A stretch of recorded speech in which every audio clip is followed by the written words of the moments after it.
Shahararren ɗan Kannywood ɗin nan, ma'ana shahararren ɗan fim ɗin Hausan nan wato Sadiq Sani Sadiq ya fusata ya yi wa masu Malam Musa Lukuwa da duk wanda yake da irin ra'ayi da irin fahimtar Malam Musa Lukuwa a kan iyayen Annabi Sallallahu Alaihi Wasallama kaca-kaca. Sadiq Sani Sadiq ya fito ya yi musu kaca-kaca sakamakon ɓatancinsu da suke yi ga Annabi Sallallahu Alaihi Wasallama, wanda kowa ya ji abubuwan da Malam Musa Lukuwa ya faɗa, wanda dama wannan abin magana ta gaskiya ya daɗe yana faruwa, kuma mafi yawanci idan suka tashi sai daidai lokacin da aka fara maulidin Annabi Sallallahu Alaihi Wasallama za ka fi ga sun fito da wannan magana da niyyar wai don su ɓata 'yan ɗariƙa rai. Da za ka ji sun fito suna miyagun maganganu a kan sha'anin iyayen ma'aiki alaihi salatu wassalam, wanda Sadiq Sani Sadiq ya kasa jurewa ganin soyayyarsa da Annabi Sallallahu Alaihi Wasallama ba fa zai iya shiru ba, ya fito ya baje Musa Lukuwa da irin masu tunaninsa. Daga bisani kuma shahararren lauyan nan da ake kiransa da suna Barista Nura shi ma ya fito ya magantu akan irin wannan mummunar ɗabi'a da take faruwa. Insha Allahu ku biyo mu yanzu ba tare da ɓata lokaci ba don jin cikakken bayanansu.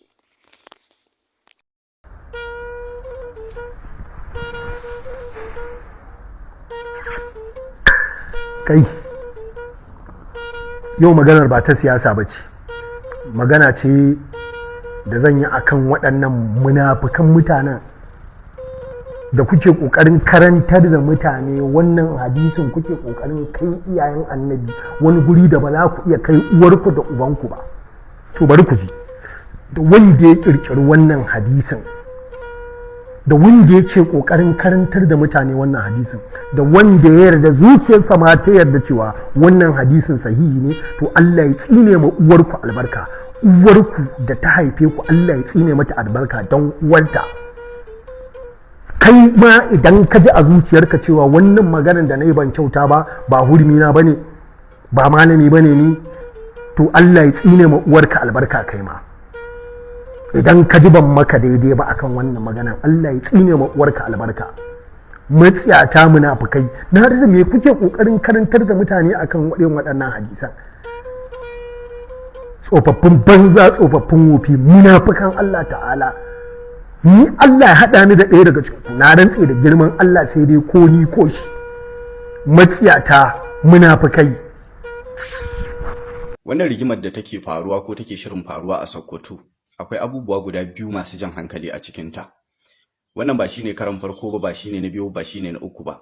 Ana yawan samun wannan matsalan. Kuma daga abubuwan da suke wakana zaka fahimci cewa daga cikin malaman izala akwai waɗanda suna karanta wannan hadisin da yake da alaka da makomar iyayen Annabi sallallahu alaihi wasallam ba dan komai ba sai dan su yi tsokana. In kai la'akari da sigar da ake karanta hadisin da kuma shi kansa hadisin, zaka fahimci cewa wallahi wasu suna karanta hadisin nan ne dama kawai da niyyar su yi tsokana ne. Farko dai duk wanda yazo zai karanta wa mutane wannan hadisin, ka fahimci cewa babu wata ibada guda ɗaya wajiba da za a koyar da kai ta hanyar amfani da wannan hadisin.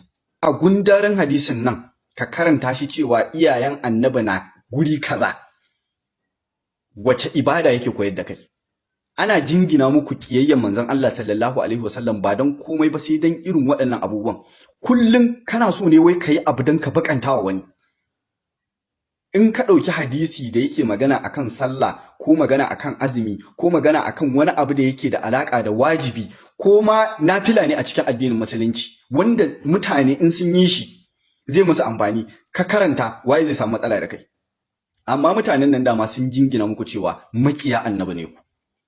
Sai ka rasa duk hadisan da Buhari ya ruwaito, duk hadisan da Muslim ya ruwaito da sauran malamai, ka rasa wani hadisi ne zaka zauna wai ka karanta, kawai ka bude kawai ka karanta mutane cewa ga mu kuma iyayen annabi. Kai mai riba ka a cikin wannan abinda kwata ko da shi ko ba shi ka tsira, ko da shi ko ba shi zaka iya halaka. A sai mutum ya zo da shi kawai ya zo ya ce dole wannan abin wai shi za a dauka da muhimmanci a ci gaba da yi. Allah kaɗai ya san miliyoyin mutanen da wallahi ba su iya sallah cikakkiya ba. Allah kaɗai san mutanen da ba su iya alwala ba ma.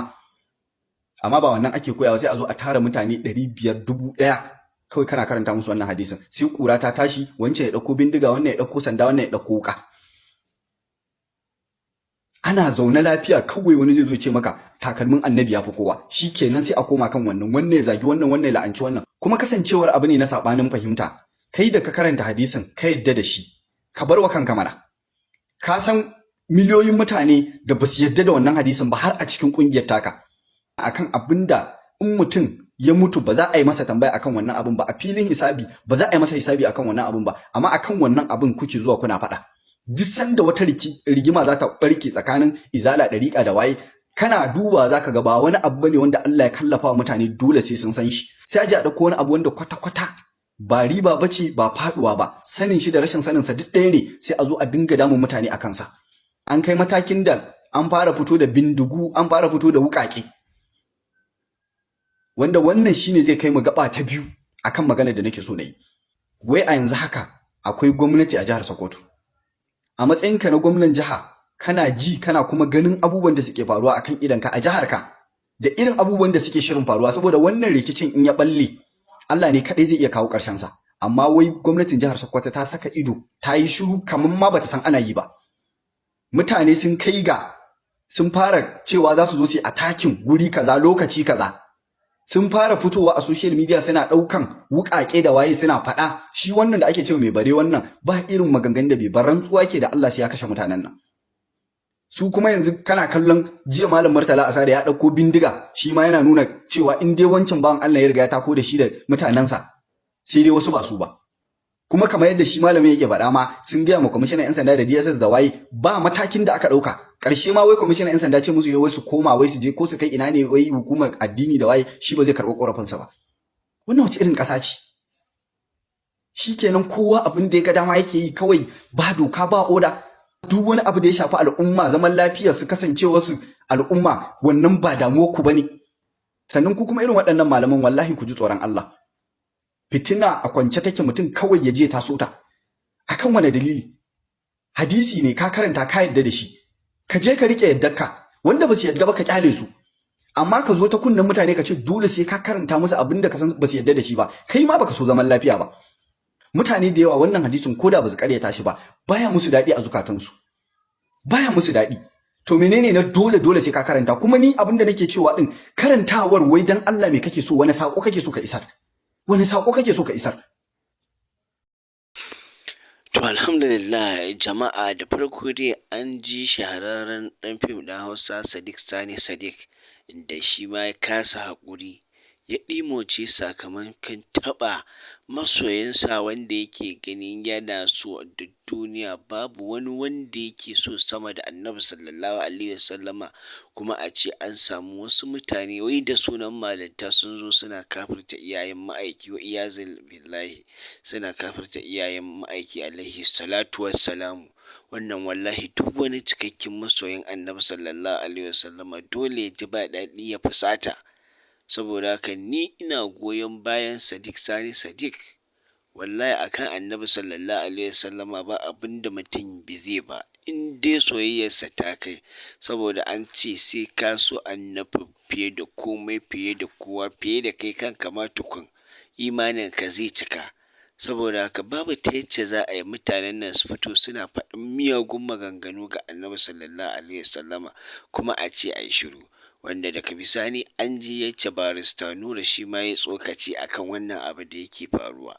Kamar yadda barista Nura ya faɗa, wannan ma hadisin me suke so su koyar da mutane, wanda kusan a lokaci irin wa'annan lokutan na maulidi sai kaga sun ɗauko wannan hadisin suna karanta shi, suna faɗan miyagun kalamai akan yayan Annabi sallallahu alaihi wasallama. Me suke so su koyar da mutane? Jama'a da Allah muna so ku ba mu amsa, me mutanen nan suke so su nuna, me suke so su koyar da mutane akan wannan hadisin, da irin fassarar ma gatarin da suke da shi suke yi akai. Ni dai magana ta gaskiya a fahimta ta, a nazarin da ne, wallahi kiyayya Annabi sallallahu alaihi wasallama suke so su koyar. To in ba haka ba, me wannan hadisin zai koyar in dai a irin fassarar da mutanen nan suka yi ne? wallahi tallahi ƙiyayya annabi ne.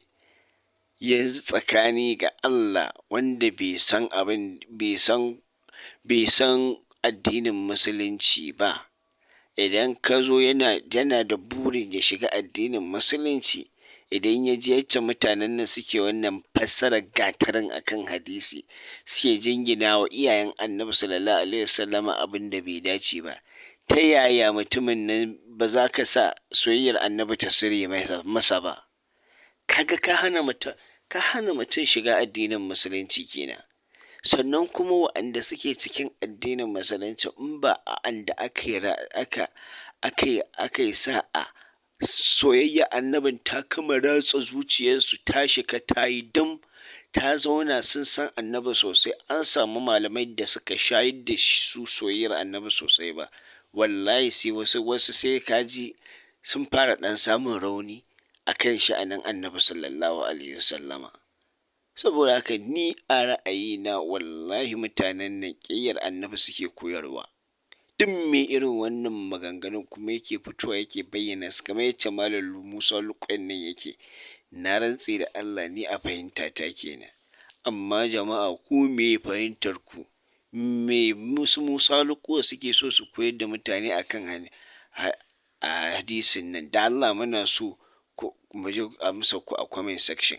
Tunda hadisin nan kamar yacce muka faɗa, idan aka fi fassara irin fassarar da ainihin yake da ita, wanda ni na 100% na yadda shi ne daidai, babu fassara sama da haka.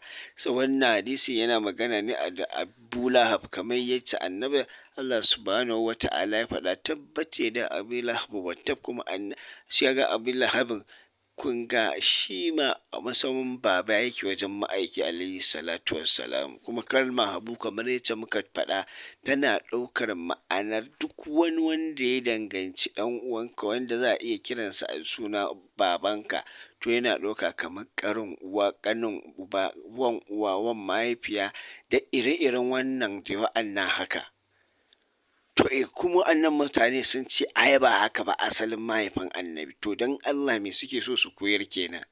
Muna so mu ji ra'ayinku a comment section. Allah ya tsare mu da zamiya, Allah Ubangiji ya tsare mu da irin wannan matsala, Allah ya sa mu zamo na gaba-gaba a ganin girma da ƙima da daraja ta iyayen annabi sallallahu alaihi wasallama, da annabi sallallahu alaihi wasallama, da ahalin gidansa da sahabbansa baki ɗaya. Amin. Assalamu alaikum wa rahmatullahi wa barakatuh.